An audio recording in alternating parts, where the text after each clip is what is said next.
the Peterloo massacre. About 700 people were killed just for saying that they weren't happy. But as grim as it was, this one actually worked. The government turned around after that and said, maybe we've been a bit harsh. You know, killing 700 people for being unhappy. And that's where trade unions came in. Trade unions were born here in Manchester, worker rights, things like that, all born here. And you can see that all over the world now today. But unfortunately, because of the size and how big we were in the cotton and fabric industry in the 1800s, we were unfortunately involved in slavery. We were in a triangle with Africa and America to get cheap cotton back over here. But we were so huge in that industry, we were known as cottonopolists at one stage, because we were dealing with not just 80% of America's cotton, but 80% of the world's cotton. That's huge. We were dealing with pretty much every bit of cotton on the planet. In fact, if you go to Australia now, bed linens and like high-end bed linens and fabrics are still called Manchesters. Nearly 200 years later, they're still called Manchesters. But don't worry, we did abolish slavery in the UK in 1807. And it wasn't long before the good people of Manchester were kicking off again. They were protesting again. They said, look, we know that you're still getting the cotton from America. We know where that cotton's come from. And we're not quite quick. Yeah, so the end of the 1800s and all the way through the 1920s. 20 years ago, that was the highest building in Manchester. That's crazy, right? Manchester is now one of the fastest, third most visited London, lively city at the moment. And it's thanks to the Commonwealth Games. We applied for the Olympics twice, got denied, because like I say, Manchester was gross, no one wanted to come here. 2002, which was a massive success, went really, really well. And that brought the world's media here to the city.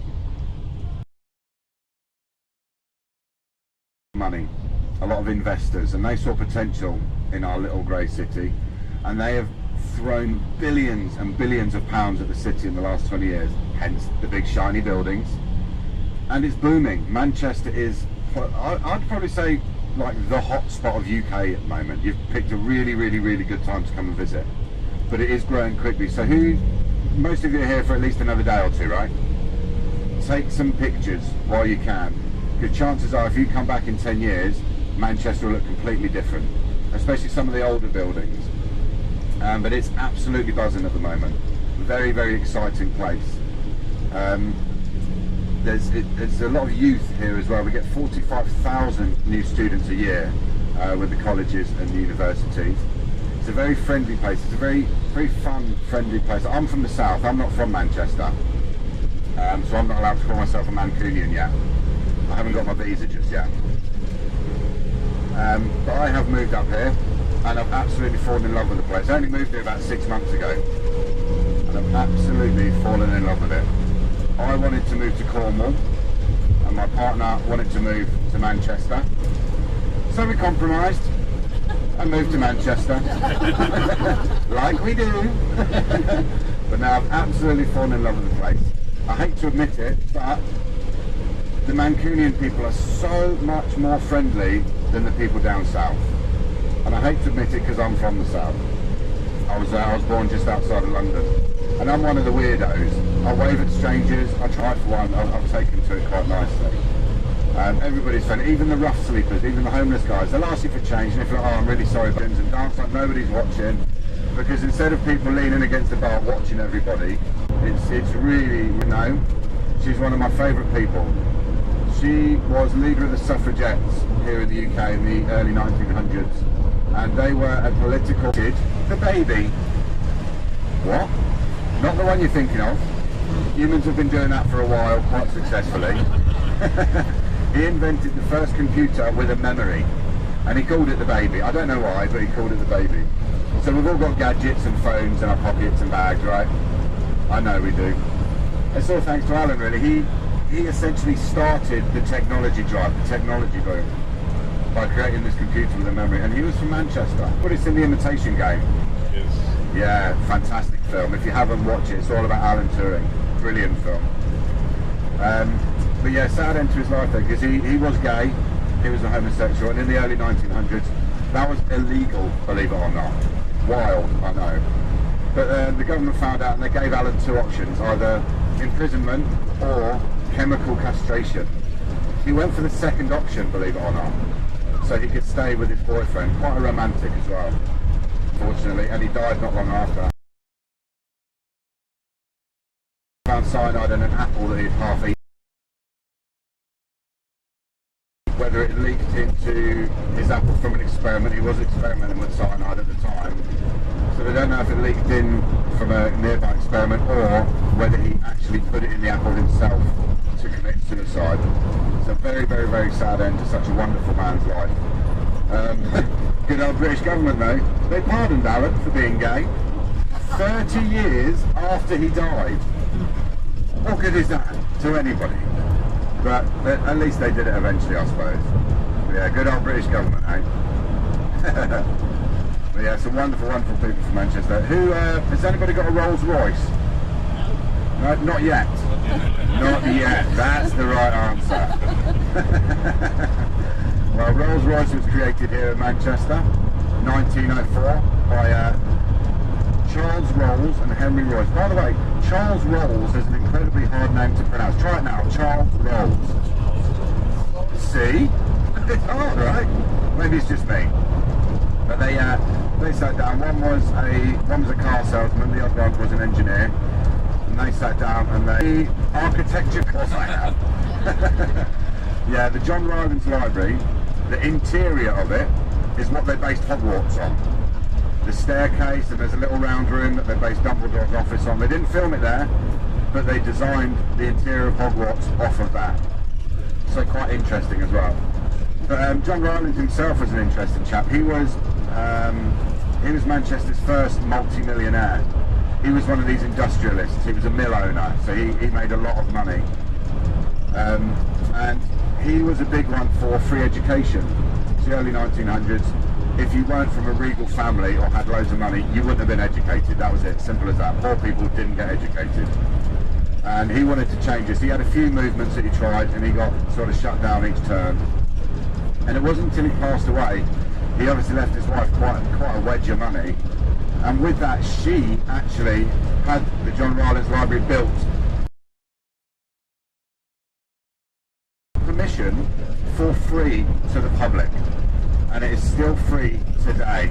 So if you do get a chance, it's up in Deansgate. If you do get a chance, definitely have a look. Even if you're not into architecture, it's got some wonderful old literature in there. And it's just worth going. There's some really nice restaurants next to it too.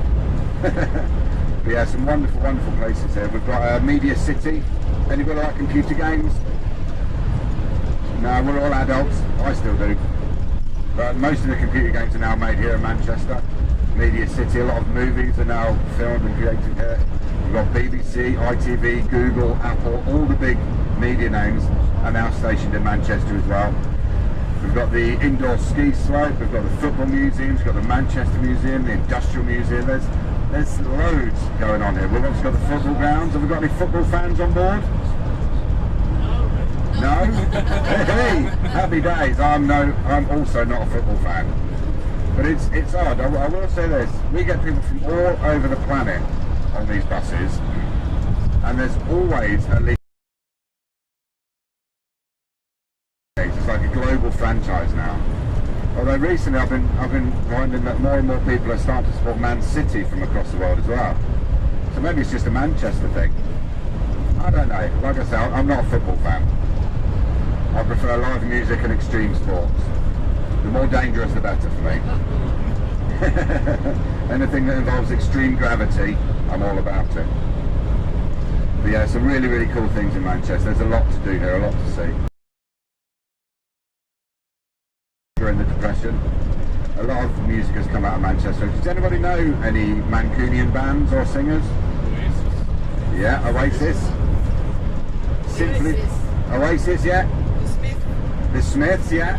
We've got the Verve, Simply Red, the Cortinas, 10cc, Loads and loads of music has come from Manchester. I'll play us some later, we'll have a party on the way home. But anyway, I've done it, I always do it. I've waffled on and on. I promised you I wouldn't. I get excited, I get carried away. But what I'm going to do now, guys, because it is early, not everybody's as enthusiastic as I am at this time in the morning. It's only 9 o'clock.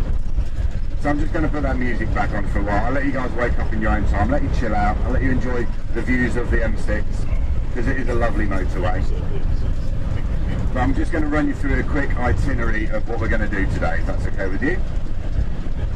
Our first stop is in a town called Bowness, a beautiful little lakeside town where you're all going to go on a boat cruise. You've all booked for the boat cruise, yes? Yes.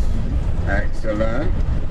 And then after that we're going to go to another village called Grasmere, which I think you're going to love, and we're going to go there for a bit of lunch. And then we're going to finish the day in another even smaller village called Hawkshead. Now how we do it is the villages get smaller and smaller as the day goes on, and that is to relate to your legs getting more and more tired as the day goes on. We think about you, you see, always caring. But that's pretty much the rough itinerary for today. And if you behave yourselves and we do well for time, I might throw in a couple of cheeky little bonus stops. That sound okay to everybody? Yeah. Perfect, excellent. Any questions today, by the way, guys? Anything at all you've got, just shout. My name's Chris. Just shout to me. If I can't hear you, throw something at the back of my head. I'm quite a friendly guy, you won't offend me. But any questions at all. And I do have a little bit of a rule on my bus. A, we're all friends now, whether you like it or not. And B, because I do have to watch the road most of the day, if you guys see something that's wonderful and pretty that I haven't pointed out, can I ask that you let everybody else know? Make a scene, jump and shout, point, so everybody else gets a chance to see it. Does that sound fair? Absolutely. Yeah? Excellent. I'm loving the response today, guys. Good energy this morning. Absolutely brilliant energy. I'm loving it. You're hyping me up. No, absolutely fantastic stuff. But like I said, I've gone on and on again. I'll let you chill out for now. I will let you chill out. We're about just over an hour away from our first stop, so not too much longer. The sun's coming out. I did order a bit of sunshine, so hopefully they got my email.